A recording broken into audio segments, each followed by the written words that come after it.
So দেখেন কম্পিউটারের মধ্যে আমাদের কিবোর্ডে মোট ফাংশন কি আছে হচ্ছে 12টা।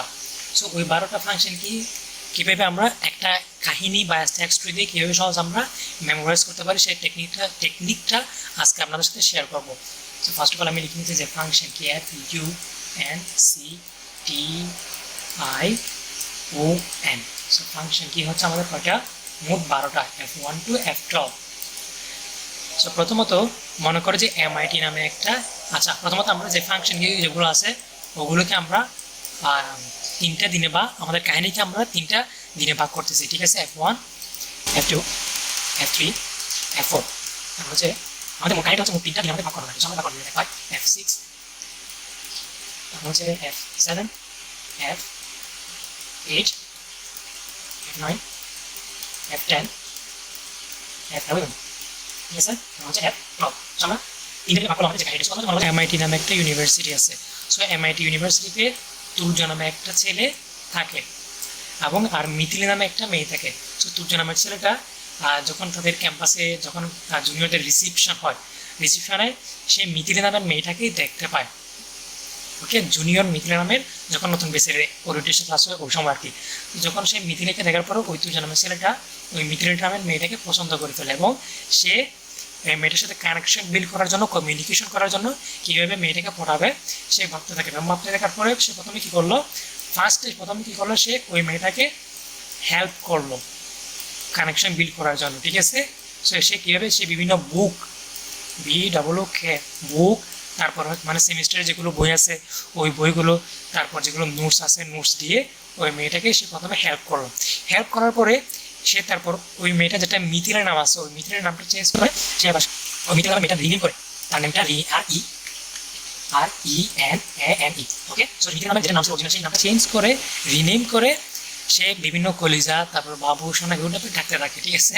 তো ডাকার পরে স্টেপ 3তে এসে সে কী করলো, চলে গেল, মানে ক্লাস করার পরে তুই নামের ছেলেটা এইসব কাহিনী করার পরে চলে গেলো। এরপর চলে যাওয়ার পরে ওই মিথিলি নামের মেয়েটা আবার মানে এত অ্যাপ্রিসিয়েট শোনার পরে সে কী হয়ে গেল, ওই তুর্য নামের ছেলেটাকে এবার লাঞ্চের সময় খুঁজতে থাকে, দুপুরের সময় যখন ব্রেক হয়, স্টাডি ব্রেক, ক্লাসের পরে সে তুর্য নামের ছেলেটাকে যে খুঁজতে থাকে যে আমাকে এত প্রশংসা করলো ওই ছেলেটা কই। ওকে, সো প্রথমত এরপর সে কী করে সার্চ করে SEARCH সার্চ করার পরে যখন সে তুর্য নামের ছেলেটা যখন বাড়িতে চলে গেছে, যখন দেখতে না পায়, এরপর মেয়েটা কি আবার বাড়িতে চলে যায়। বাড়িতে চলে যাওয়ার পরে মানে সে এবার প্রথম ওরিয়েন্টেশন ক্লাস ছিল, এবার যখন সে টায়ার হয়ে গেছে এরপর সে বাড়ির সকল কি রুমের দরজা জানালা সব কিছু বন্ধ করে, বন্ধ করে এবার সে শুয়ে পড়ে, প্রোগ্রাম ক্লোজ করে এবার সে শুয়ে পড়ে। এবার হচ্ছে নেক্সট দিন, এরপর দ্বিতীয় দিনে হচ্ছে ওই মেয়েটা ঘুম থেকে ওঠার পরে রিফ্রেশ হয়, REFRESS, সে মুখ হাত ধুয়ে নেয়, দাঁত ব্রাশ করে রিফ্রেশ হওয়ার পরে এবার সে মানে কি মিশনে নামলো। সে তার বন্ধু বান্ধব থেকে মানে যে কোনো উপায়ে তুর্য নামে যে ছেলেটা আছে যে তাকে এটা অ্যাপ্রিসিয়েট করলো ওই ছেলেটার অ্যাড্রেস কালেক্ট করলো, ADRESS অ্যাড্রেস কালেক্ট করার পরে ওই অ্যাড্রেসটা অ্যাকুরেট আছে কিনা সেটা জানার জন্য সে এবার ফেসবুকে গেল। ফেসবুকে গিয়ে এবার তুর্য নামে ছেলেটার আইডিতে ঢুকে এবং তার অ্যাড্রেসটা বাসার যেটা অ্যাড্রেস আছে ওই অ্যাড্রেসটা মিলালো এবং যেটার অ্যাড্রেস সে কালেক্ট করলো ওই অ্যাড্রেসের যেটা স্পেলিং আছে SPELLING, যেটা স্পেলিং আছে ওই স্পেলিংগুলো কারেক্ট আছে কিনা, বাসায় অ্যাড্রেস ঠিক আছে কিনা সেটা সে আবার চেক করলো। চেক করার পরে এরপরে তো কাহিনী করার পরে সে আবার টায়ার হয়ে যাওয়ার পরে সে আবার কি সব কিছু রিবুট করে, মানে রিবুট বা রিস্টার্ট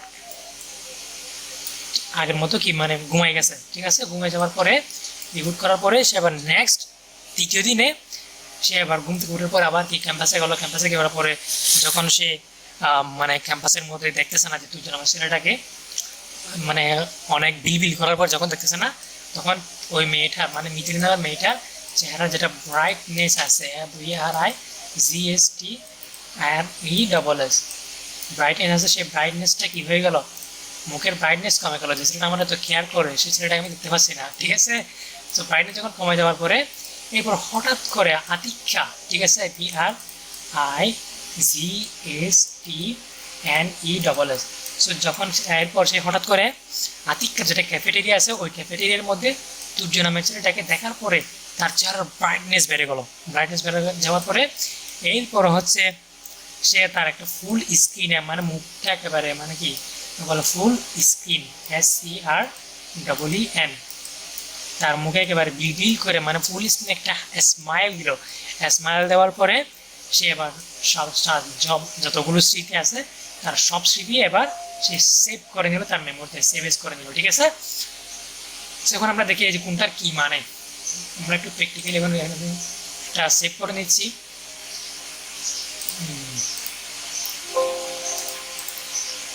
প্রথমত আমাদের যেটা ফাংশন কি গুলো আছে যেটা F1 ওই F1 এর কাজটা হচ্ছে হেল্প মানে যে কোনো একটা যখন আমরা প্রোগ্রামে যাব সাপোজ অ্যাজ এক্সাম্পল আমি একটা প্রোগ্রামে চলেছি আমি ক্রোম ব্রাউজারে চলে গেলাম। ঠিক আছে, ক্রোম ব্রাউজারে যাওয়ার পরে আমি এই যে প্রোগ্রামটা আছে এই প্রোগ্রামটার বা আপনি মাইক্রোসফট এজ তারপর মাইক্রোসফট পাওয়ার পয়েন্ট বা ওয়ার্ডে গেছেন। ঠিক আছে, তারপরে আপনি কোনো একটা কিছু বুঝতেছেন না, সো ওই হেল্প ওই প্রোগ্রামের সম্পর্কে জানার জন্য আপনি F1 যখন প্রেস করবেন তখন ওই প্রোগ্রামে যেটা হেল্প মেনু আছে ওই হেল্প মেনু চলে আসবে এবং এখান থেকে আপনি যেটা বুঝতেছেন না সেখানে ক্লিক করে দিবেন। ক্লিক করার পরে জাস্ট এন্টার করলে মানে ওই প্রোগ্রাম রিলেটেড আপনি হেল্প পাবেন আর কি। এরপর হচ্ছে F2 এর কাজ হচ্ছে যখন রিনেম করা যে কোনো একটা ফাইল রিনেম করা যাবে। সাপোজ অ্যাজ এক্সাম্পল আমি আমার যেটা এই ফাইল আছে এই ফাইলের নামটা আমি রিনেম করবো। সো এটা সিলেক্ট করার পর যখন আমি সিলেক্ট করার পরে ঠিক আছে একবার ক্লিক করে আমি সিলেক্ট করলাম। সিলেক্ট করার পর যখন আমি কিবোর্ড থেকে F12 প্রেস করলাম তখন আমি আমার ফাইল রিনেম করতে পারবো। সাপোজ এটা আমি রিনেম করলাম যে কি works of fun CTI1 function কি। ওকে, এবার আমি রিনেম করে কোনো একটা ফাইলের নাম রিনেম করতে পারি। এটা হচ্ছে F2 এর কাজ। F3 কাজ হচ্ছে সার্চ করা। সাপোজ অ্যাজ এক্সাম্পল আমি এখান থেকে আসলাম, এখান থেকে আমি উইকিলিক্সে চলে গেলাম। উইকিলিক্সে আসার পরে আমি সাপোজ অ্যাজ এক্সাম্পল একটা ওয়ার্ড খুঁজবো যে ICC নামে আমি আচ্ছা আমি সাপোজ এক্সাম্পল এই উইন্ডোতে আসলাম। এই উইন্ডোতে আসার পর আমি কিবোর্ড থেকে F3 প্রেস করলাম। F3 প্রেস করার সাথে দেখতে পাচ্ছেন যে আমার F3 প্রেস করার সাথে সাথে দেখতে পাচ্ছেন যে আমার উইন্ডোতে এরকম একটা চলে আসলো মেনু বা অপশন চলে আসলো, এরকম একটা উইন্ডো চলে আসলো। এবং এই উইন্ডোতে যখন আমি এখন লিখে দেবো যে এখানে সাপোজ অ্যাজ এক্সাম্পল আমি যে ICC এই শব্দটা আমার পেজের মধ্যে কয়বার আছে সেটা দেখতে পাচ্ছি যে এখানে দেখতে পাচ্ছি যে এই শব্দটা আমার পেজের মধ্যে এই জায়গায় একবার আছে। ওকে, ICC আপনি যে কোনো শব্দ যখন মানে ফাইন্ড করার জন্য F3 ওয়ার্ডটা প্রেস করবেন। ওকে, এরপর হচ্ছে আপনার F3 কাজগুলো। এরপর হচ্ছে F4 এর কাজ হচ্ছে যে কোনো একটা উইন্ডো মানে ক্লোজ করা। আপনি যখন সাপোজ অ্যাজ এ এক্সাম্পল আমি এই উইন্ডোতে আসলাম। এই উইন্ডোতে আসার পরে আমি যখন অল্টার চেপে ধরার পর যখন আমি F4 প্রেস করব তখন আমার উইন্ডোটা কি হয়ে যাবে ক্লোজ হয়ে যাবে। এবং যদি আমরা কন্ট্রোল চেপে যদি আমি F4 প্রেস করি তাহলে আমার এখানে যতগুলো উইন্ডো আছে মানে এই যে যতগুলো উইন্ডো আমার এখানে ওপেন থাকবে সব উইন্ডো কি হয়ে যাবে ক্লোজ হয়ে যাবে, একসাথে ক্লোজ হয়ে যাবে। আর যদি অল্টার এবং F4 প্রেস করি তাহলে আমার শুধুমাত্র একটাই উইন্ডো ক্লোজ হবে। ওকে, ফর এক্সাম্পল আমি এখান থেকে যেটা ক্রোম আছে এই ক্রোম থেকে আমি বের হবো। বের হওয়ার জন্য কী করবো আমি কন্ট্রোল F4 প্রেস করলাম, বের হয়ে গেলাম। ওকে, এটা হচ্ছে F4 এর কাজ। এরপর হচ্ছে মানে উইন্ডো ক্লোজ করা। আর F5 এর কাজ হচ্ছে রিফ্রেশ করা। সাপোজ অ্যাজ এক্সাম্পল আমি গেলাম কোথায়, আমি গেলাম আচ্ছা প্রথম আলোতে গেলাম আমি। ঠিক আছে, প্রথম আলোতে যাওয়ার পরে এখন আমি যদি F5 প্রেস করি দেখতে পাচ্ছেন যে আমার পেজটা কি রিফ্রেশ হচ্ছে। ওকে, F5 প্রেস করলে আমাদের যে উইন্ডো থাকবে সেটা কি রিফ্রেশ হবে। এবার হচ্ছে F6 এর কাজ হচ্ছে মানে ফাইলের যে কোনো একটা ফাইলের লোকেশনটা দেখানো। সাপোজ অ্যাজ এক্সাম্পল আমি এখানে আসলাম, তো এখানে আসার পরে আমি F6 প্রেস করলাম। F6 প্রেস করার পর দেখতে পাচ্ছেন যে আমার যেটা এখানে লোকেশন আছে ওই লোকেশনটা এখানে হাইলাইট হয়েছে। ঠিক আছে, শো করবে যে আমার এই ফাইলের লোকেশন হচ্ছে HTTP নামের এই ডোমেইনের এই মেরো নামের যেটা ডোমেইন আছে এই ডোমেইনের এই জায়গায় এটা আছে। ওকে, সো এটা হচ্ছে F6 এর কাজ, অ্যাড্রেসটা শো করা। আর F7 এর কাজ হচ্ছে যদি আমি কোনো একটা মনে করো আমি মাইক্রোসফট ওয়ার্ডে কাজ করছি, ঠিক আছে, মাইক্রোসফট ওয়ার্ডে কাজ করার পরে যদি আমার ওই ডকুমেন্টে যদি কোনো ওয়ার্ড বা স্পেলিং বা গ্রামাটিক্যাল মিস্টেক আছে, সেই মিস্টেকগুলো দেখার জন্য আমরা কি F7টা প্রেস করব। আবার F8 এর কাজ হচ্ছে সিস্টেমটা রিবুট করা, রিস্টার্ট করা। আর F9 এর কাজ হচ্ছে ব্রাইটনেস বাড়ানো কম্পিউটারের। আর F10 হচ্ছে কম্পিউটারের ব্রাইটনেস মানে স্ক্রিনের ব্রাইটনেস বাড়ানো। F9 এর কাজ হচ্ছে ব্রাইটনেস কমানো, আর F10 এর কাজ হচ্ছে ব্রাইটনেস বাড়ানো। আর F11 এর কাজ হচ্ছে কোনো একটা উইন্ডো ফুল স্ক্রিন করা। সাপোজ এজ এক্সাম্পল আমি এই উইন্ডোটা ফুল স্ক্রিন করবো, ঠিক আছে, আমি তাহলে কম্পিউটার থেকে F11 প্রেস করলাম, তাহলে দেখতে পাচ্ছি আমার উইন্ডোটা পুরোটা কি ফুল স্ক্রিন হয়ে গেল। আর F11 প্রেস করলাম, আমার উইন্ডো পুরোটা কি